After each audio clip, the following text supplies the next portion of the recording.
उनका हाथ हटाओ, ये रुकिया फैल गया। अरे नहीं साहब पकड़िए, ये पकड़िए। हम यहाँ बिना कपड़ों के बहुत अच्छे कर्मचारी हैं, चला लेंगे बिना सवासों के बिना दिलदार भाई, ओ दिलदार भाई, साहब पकड़ लो, साहब पकड़ लो। देखिए देखिए ये हम सब सभासद 5 सभासद अपना इस्तीफा दे रहे हैं आज 6 महीनों में 1 रुपए का किसी का काम नहीं हुआ है, ना कोई सुनवाई हो रही है हमारी, ना ही कुछ। एक नाली की सफाई तक नहीं करवा सकते, एक 10,000 रुपये का 5,000 रुपये जाली लगवा सकते हैं हम। 6 महीनों में 1 रुपये का काम बता दें नगर पालिका कि क्या किया गया क्षेत्र में। जनता हमसे पूछ रही है तुम कर क्या रहे हो करके, ये हम दे रहे कल से पालिका आप जनता की तरह आएंगे। जनता जिन लोगों द्वारा शहर में ये माहौल बनाया जाता है कि हम लोग को विपक्ष से हैं, मैं तो कांग्रेस से भी ये सवाल पूछना चाहता हूँ कि वो कहाँ है विपक्ष। हम लोग नगर पालिका के चुने हुए सभासद हैं और हम कोई सरकार के खिलाफ नहीं है, हम मुख्यमंत्री जी के साथ हैं। से कोई लेना देना नहीं है, हम वो भी इसलिए चाहते हैं कि हमें अपने शहर का विकास चाहिए। हम निर्दलीय सभासद हैं, हमको अरे साहब बैठेंगे नहीं, कहाँ बैठ जाओ, बैठने वाला कोई नहीं, हमारे मुखिया कहाँ बैठे, किसके साथ बैठे हैं, उससे खाली है। टेंडर प्रस्ताव दिखाएं, कोई से छाप देंगे, कोई से निकल नहीं पेपर में। अरे चलो पहले काम उसमें करेंगे, पहले काम अपने मन से प्रस्ताव छाप दे रहे हैं, अपने मन से जो काम कह रहे हैं निकालिए, वो निकालेंगे नहीं। ये देखते हैं हमारे कहाँ से कार्यकर्ता हमारे कहाँ हैं, जहाँ हमारा मुश्किल आ जाता है वहाँ काम हो रहे हैं अपने मन से, हमारे मन से काम नहीं हो रहे हैं। 6 महीनों के एक काम बता दें, बोर्ड मीटिंग के लिए निर्देशालय को भेज दिया जाता है, वहाँ से आएगी तब 6 महीने में एक काम नहीं हो रहा है। मेंबर लिख के दे रहे हैं वोट बैठक के लिए, वोट बैठक नहीं होनी चाहिए। 4 सभासद जब चाहे वोट बैठक ला सकते हैं, 6 वार्ड मेंबर को लिखने के बाद ही वोट बैठक क्यों बुलाई जाती है? अरे 6 महीने टेंडर नहीं लगा पा रहे हो आप लोग। 1 करोड़ कुछ का ठेका हो रहा है, 1 करोड़ कुछ का साल का, 1 करोड़ कुछ का टेंडर के दे दे रहे हैं।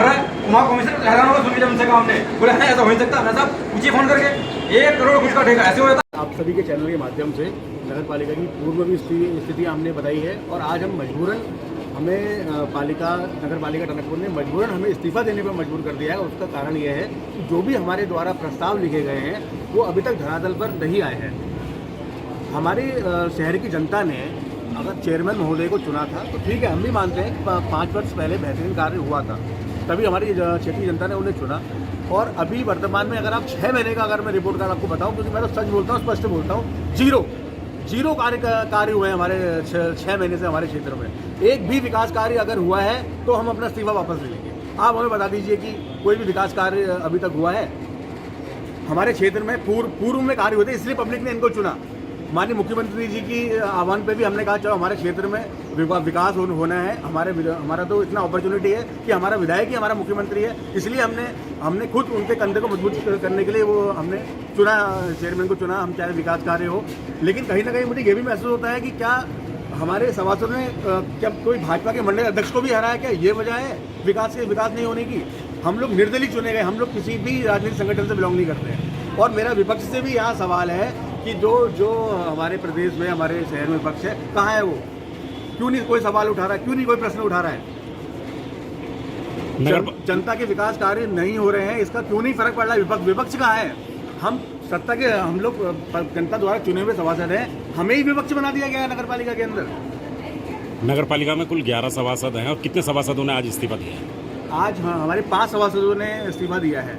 या तो उनके वार्डों में कार्य हो रहे हैं, इसका मतलब तभी वो लोग इस्तीफा नहीं दे रहे हैं, या ये क्या ये गुटबाजी क्यों है? ये क्यों हमें निर्दलीय सभासदों को सरकार से अलग नोटिस किया जा रहा है?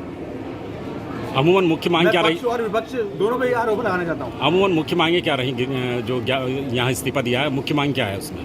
हमारी मुख्य मांग ये है कि जो भी हमने प्रस्ताव नोट कराए हैं जनता से, हमने डिस्कस करके कि किस वार्ड में किस गली में क्या विकास होना है, हमने सबकी सहमति से उनकी अनुमति से हमने प्रस्ताव नोट करे हैं। और हमारे प्रस्तावों को यहाँ के जो बाबूगण हैं वो उसकी लैंग्वेज को बदल देते हैं। हम लिखवाते, हम बोलते क्या है, वो लिखते क्या है। प्रोटोकॉल के अकॉर्डिंग वो हमारी नमस्कार को वो उन्हें हमें नमस्कार करनी चाहिए, लेकिन हमारी नमस्कार को एक्सेप्ट नहीं करते हैं।